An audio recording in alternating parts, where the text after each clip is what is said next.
Assalamualaikum warahmatullahi wabarakatuh. Waalaikumsalam warahmatullahi wabarakatuh. Dengan mata pelajaran bahasa Indonesia. Bagaimana kabarnya? Sehat Pak, sehat Pak. Sebelum memulai pelajaran, alangkah baiknya kita berdoa. KM pimpin doanya ya.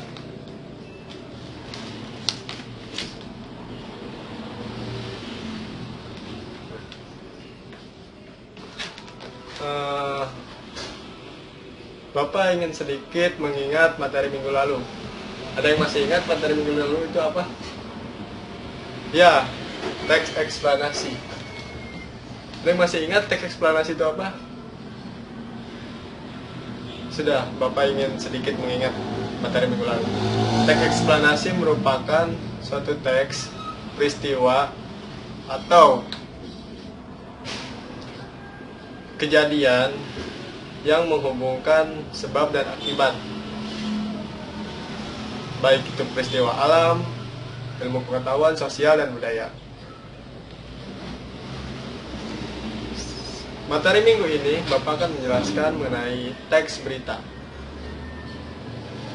Sebelum masuk ke materi, Bapak ingin mengabsen kalian terlebih dahulu. Aldi Hadir Pak. Ferry, Hadir Pak. Siti, Hadir. Lutfi, Hadir. Tono. Hadir Pak. Materi pada pertemuan hari ini yaitu mengenai teks berita. Sebelum masuk ke materi teks berita, Bapak akan sedikit memberikan motivasi kepada kalian agar semangat belajar kalian terus meningkat. Kita harus terus berusaha agar cita-cita kita tercapai, karena ada yang harus kita bahagiakan, yaitu kedua orang tua kita. Dalam berusaha tentu ada kegagalan. Dalam kegagalan kita tidak boleh menyerah, karena orang sukses pun pernah gagal. Pepatah pernah mengatakan, saya lebih baik menyesal karena pernah melakukannya daripada tidak pernah melakukannya sama sekali.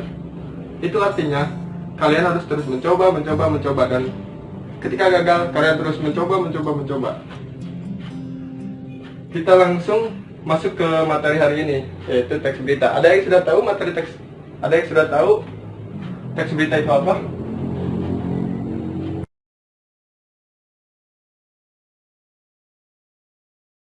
Teks berita adalah suatu teks, cerita atau peristiwa yang baru saja terjadi atau yang sedang hangat dibicarakan di kalangan masyarakat.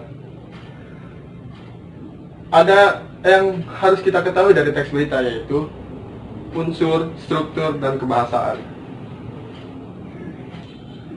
Pertama, kita akan mengetahui unsurnya terlebih dahulu.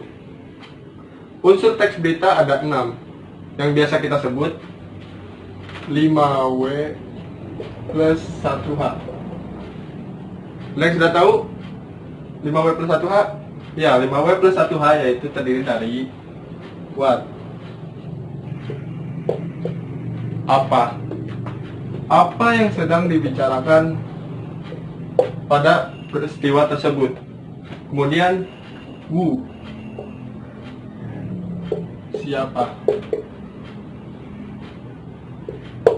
siapa yang ada dalam peristiwa tersebut, baik masyarakat atau yang mengalaminya peristiwa tersebut. When,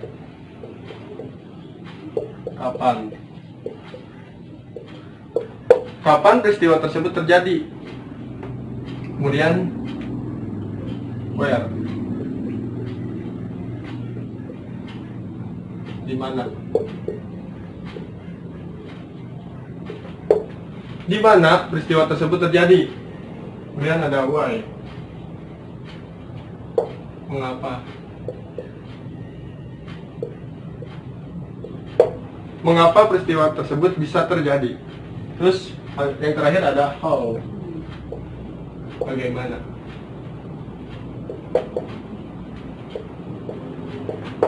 bagaimana peristiwa tersebut bisa terjadi. Keenam unsur ini pasti ada di dalam suatu teks berita. 6 unsur ini juga bisa memudahkan kita dalam menulis teks berita. Kita harus menulis what-nya dulu, who, when, where, why, dan how. Setelah mengetahui unsur teks berita, kita ketahui struktur teks berita.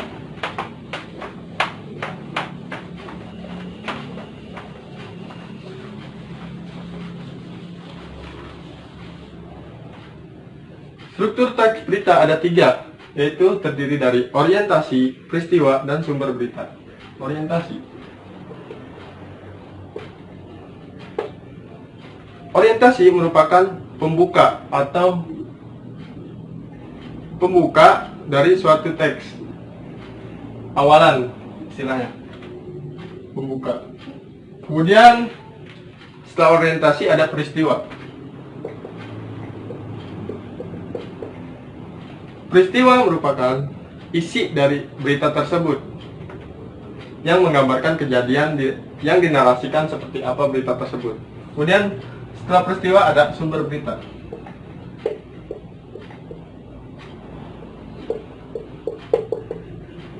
Sumber berita bisa dikatakan di mana terjadinya berita tersebut dan kapan ini ada kaitannya dengan when dan where. Sumber berita bisa terdapat dalam peristiwa.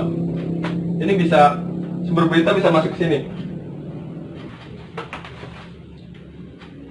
Setelah kita mengetahui unsur, struktur dari teks berita, ada yang satu lagi yang harus kita ketahui, yaitu kebahasaan teks berita.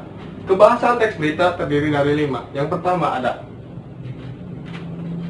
kalimat tidak langsung dan kalimat langsung.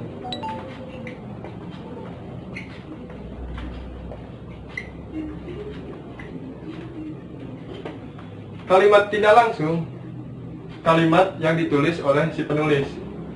Sedangkan dari kalimat langsung merupakan kalimat dari pengutipan, seperti tokoh atau masyarakat yang mengalami kejadian terus kemudian diwawancara, terus dimasukkan ke dalam teks. Yang kedua, penggunaan konjungsi bahwa.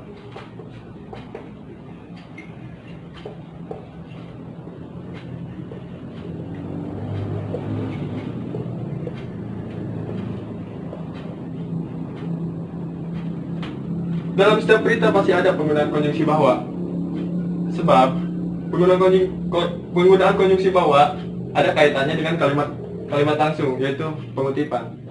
Contohnya, Kepala PLN menyatakan bahwa seluruh karyawannya sudah dirumahkan.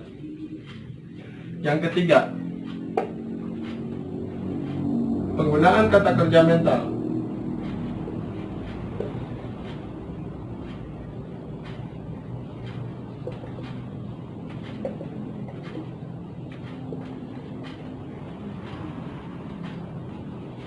Penggunaan kata kerja mental contohnya seperti menyebutkan, menyatakan, memikirkan, dan sebagainya. Contoh, Kepala BMKG menyatakan bahwa sore ini akan terjadi hujan. Kemudian yang keempat ada penggunaan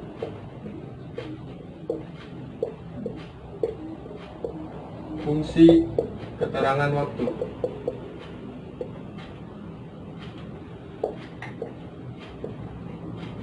Pada setiap teks berita pasti ada penggunaan fungsi keterangan waktu.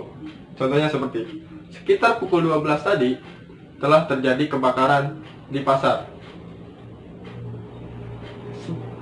Penggunaan fungsi keterangan waktu ini juga ada hubungannya dengan when dan where, kapan dan di mana. Yang terakhir ada penggunaan fungsi kronologis.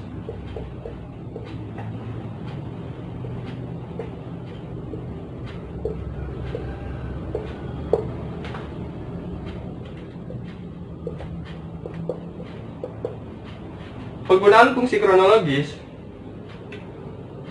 bisa berupa sejak, kapan, dan kemudian. Contohnya seperti sekitar pukul 12 tadi telah terjadi kebakaran di pasar. Kemudian, nah ada kata kemudian. Kemudian, pemadam kebakaran memadamkan seluruh api tersebut kurang lebih 1 jam dari api itu menyala. Sampai sini semuanya sudah dipahami kan? Bapak akan menugaskan mengenai teks berita. Kalian baca teks berita, kemudian kalian cari unsur, struktur, dan kebahasaan dari teks berita. Sekian pertemuan hari ini. Lebih dan kurangnya mohon dimaafkan. Wassalamualaikum warahmatullahi wabarakatuh. Waalaikumsalam.